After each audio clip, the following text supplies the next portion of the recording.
The cell cycle represents all the phases in a eukaryotic cell's life. So it serves as a model of sorts. We usually represent the cell cycle with a circle, and then it's got the 4 phases in it. They are M, G1, S, and G2.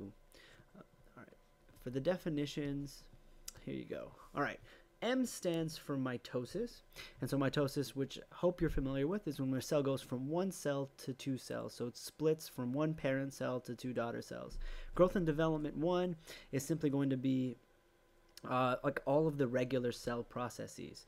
These things consist of like you're building up your organelles, making proteins, doing stuff like that. Anything that a cell needs to do to function normally. Synthesis, and this one I'm going to put a star next to because it's tested often and it's pretty important, is when DNA is replicated. So in general, right, you have a chromosome that looks like this. After S phase, you take that chromosome and it takes the little butterfly shape, right? So we've replicated this guy and we've made 2 from it. And then if you were to keep going and you go through M phase or mitosis, you're going to split it back apart into single chromosomes. So remember, synthesis is when you go from this shape to this shape, or sister chromatids. You double the DNA. Remember, DNA is replicated in there. It's an important part. G2 is growth and development 2. So everything that happens in G1 happens in G2, but there's the addition of prep for M phase. So mitosis, you're going to go from 1 cell to 2. Okay, if there isn't enough like stuff, organelles, and proteins left over for both of the daughter cells, they won't be able to function properly.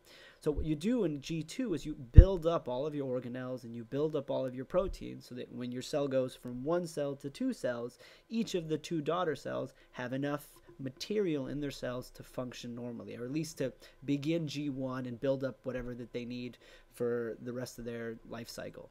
Okay, so G1, S, G2, and then M is mitosis. So you might remember mitosis is prophase, metaphase, anaphase, and telophase, and they fit in there too. So prophase, metaphase, anaphase, telophase. And then the last part is a C, and that stands for cytokinesis. So cytokinesis is going to be the physical division of a cell. So if we model it with a circle here, let's say the circle is a cell and the little circle is going to be a nucleus. After mitosis, right, you're going to get another circle and you get 2 nuclei.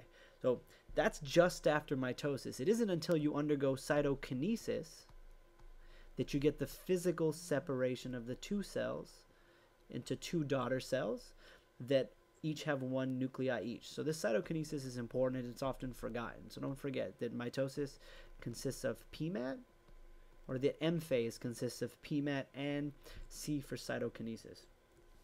All right, one last thing with this. Let's take that off. Let's see the labels. So, okay. There's a name that we give to these phases together. So if you highlight these phases together, we call that interphase.